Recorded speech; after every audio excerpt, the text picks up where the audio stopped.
What's going on, guys, and welcome back to the Money Badger channel, and today I'm going to try to hit several birds with one stone. For the past week, I've been getting a lot of questions from friends, family, and people on social media. Questions like, where do you actually go to buy stocks? Where do I go to buy stocks? What type of accounts should I open? And how do I actually buy stuff when I do have accounts open? So simply put, the title of this video today is how to open up a Roth IRA and why you need one today. And as always, guys, if you like the content I'm putting out on this channel and you haven't subscribed yet, be sure to subscribe and hit the like button on this video.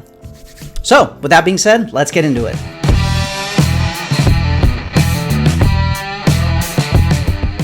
Now, before I take the deep dive into Roth IRAs, how to open one, and why you need one today if you don't have one already, let me back up and explain a little bit more about retirement accounts in general. For those of you that are full-time employees today, you probably have an option to be in what is known as a 401k. If you're a part of a nonprofit organization, you probably are subject to a 403b. Basically, the way these accounts are structured is that you put in a small portion of your check, pre-tax money, which means you don't pay the taxes on that money today.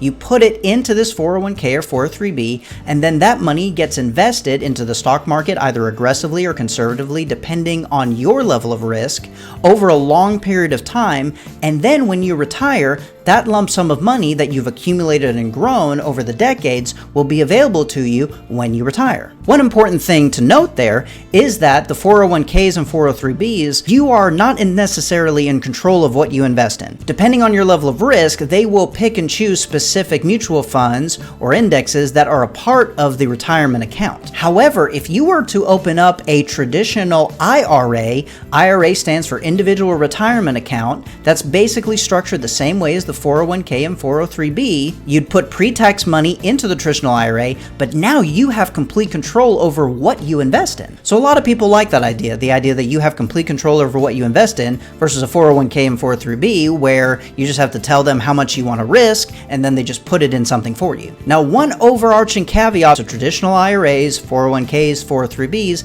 is that they are known as tax deferred accounts. They are called that because, like I said, you're putting in money that has not been taxed yet, which means that when you pull the money out in retirement, you will have to pay the taxes at that point. And this is where a lot of people tend to be like a little about these sort of accounts is that, I'm sure I'm not paying taxes now, but I'm going to have a big lump of money later that I may have to incur a big tax penalty later. And speaking of that, the US government at age 72 mandates that you have to pull money out of those type of accounts every single year. So you may want to continue to defer the taxes so you don't have to pay them, but the government eventually will force you to take it out because at the end of the day, Uncle Sam wants to get his share of the cut. So that's a little bit about tax-deferred retirement accounts today. They are pre-tax money, which means you will have to pay taxes later in the future. However, over time, a lot of people have started to wise up and realize, hey, I may not be making as much in retirement, but the key there is that the tax code may be higher in the future. And as such, if you were taking a certain amount out today, you may be only having to pay 12%,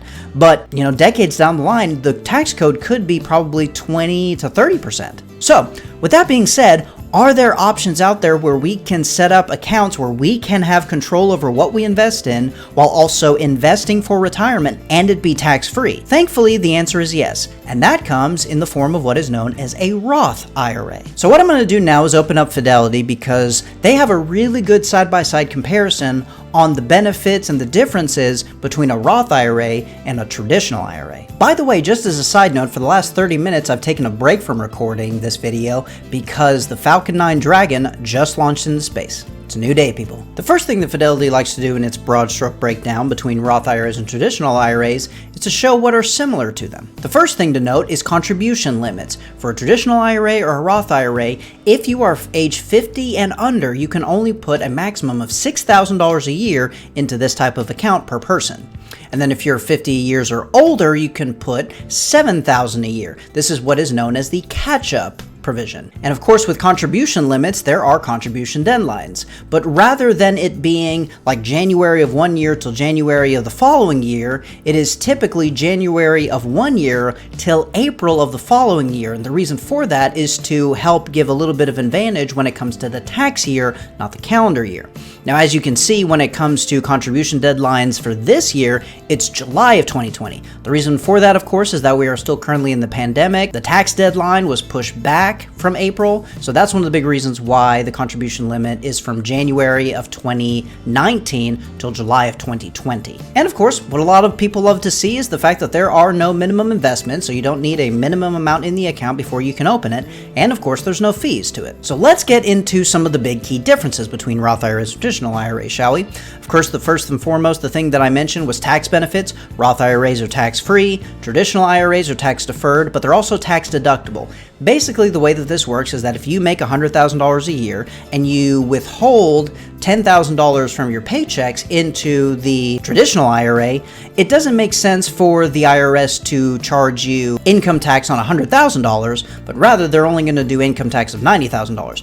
Which makes sense, and that's basically the way the tax-deductible component works. But of course, people love tax-free, so that's why that's a plus to the Roth IRAs. The next thing is age requirements. Now, prior to the Secure Act that was passed in 2019, you can only put money in a traditional IRA till age 70 and a half. But of course, with the passing of that act, now everybody in 2020 moving onward can contribute at any age.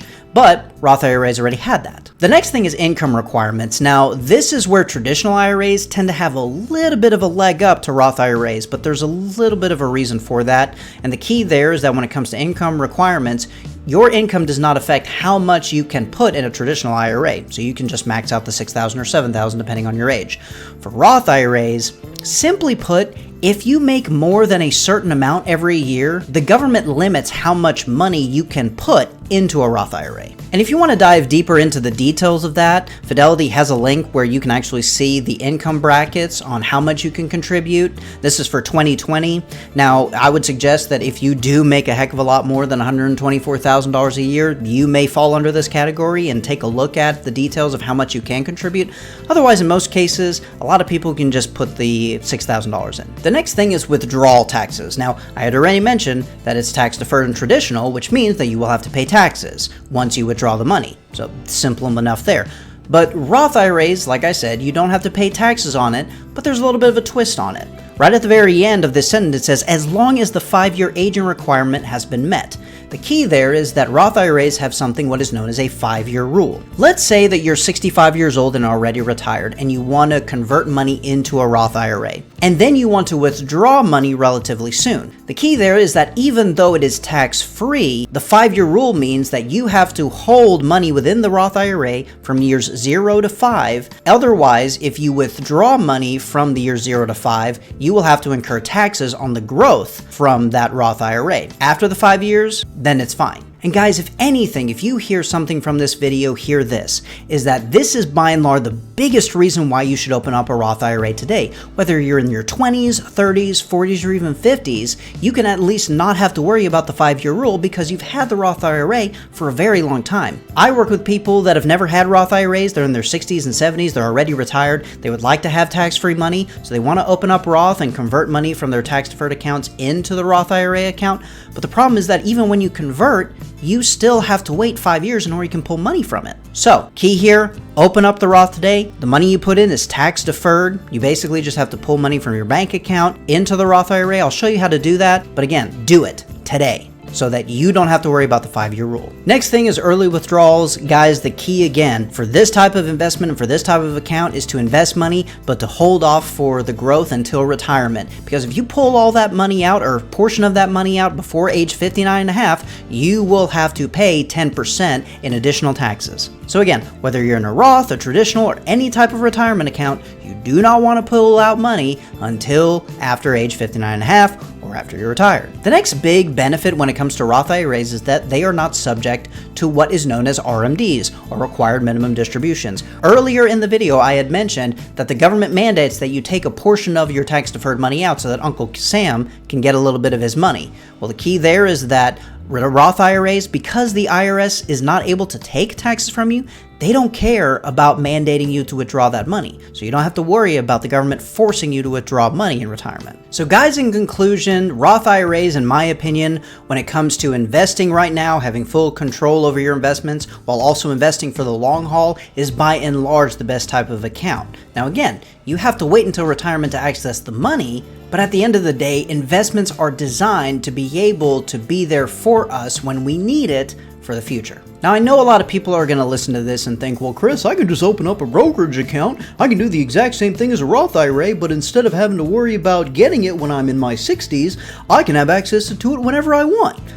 While that's true, you're still not taking into account taxes. In a brokerage account, if you bought a stock at $50, let's say, and then it went to, say, $500, and you're so excited you want to take your money and run home, the problem is that for the $450 in growth, you're going to have to worry about either capital gains tax or, if you sold it within a year, some additional income tax associated to that. So, in a brokerage account, you may have access, but you're having to pay for that access in the form of taxes whenever you do transactions. So while brokerage accounts are good for people that want to do, play money investing and have some fun with it, the key there is that most people need to do investments for retirement, not just to play the game. So that is why I firmly believe that everyone should have a Roth IRA account today, and now I'm going to show you how to do that. So like I said, guys, I use Fidelity for my accounts today, so I'm going to show you what it looks like whenever you were to open one with Fidelity. First thing I'm going to ask you is, are you a Fidelity customer already? Now, obviously I am, but I'm going to hit no so that I can go through the details of the process with you. Next thing is your name, email address, simple enough. The next thing they're going to ask you is some personal information.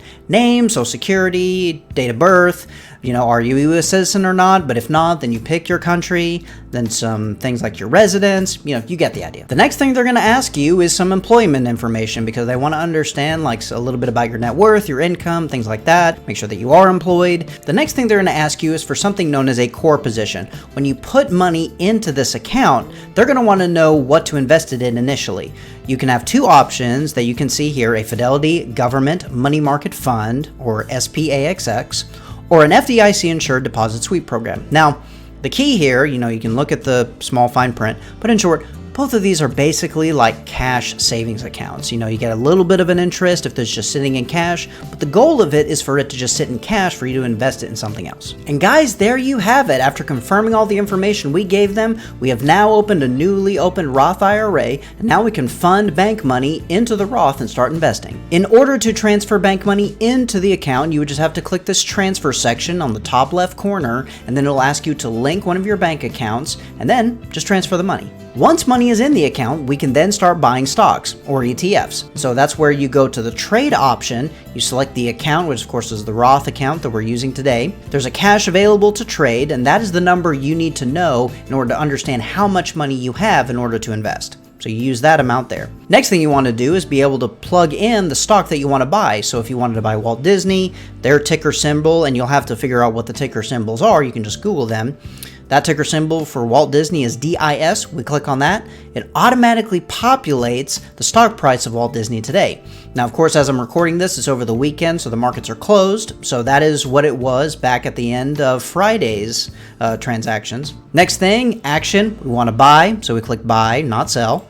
How many shares? 1 share. If we want to do 10 shares, that means we'll need to have $1,173 in the account, but you get the idea. The next thing that Fidelity wants to know is if you want to buy it immediately or if you want to buy it at a certain price. And that's where the market order and the limit order, the other options here like stop loss, stop limit, I'll have another video for another time of what those mean, but most of the time I use either market orders or limit orders. The time at which to put it in force basically says, hey, I want to either do it right now or want to do it at close or at open, things like that. Once you hit preview order, it's going to show you a review of all of the requests that you just provided. Then it's going to send that request once you hit complete. Once that order has been filled, you are now a shareholder of the company and the stock that you just bought. And so guys, that is how you open up a Roth IRA, how to fund it, and how to buy stock within it. And for those of you that do not have a Roth IRA account today, I highly encourage you to go back into the video and just follow along so that you can open one up today. It's incredibly beneficial from a tax perspective,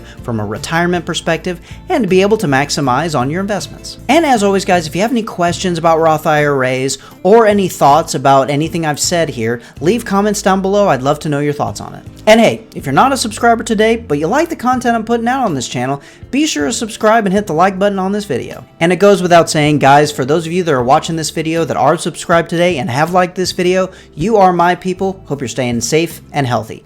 Badger out.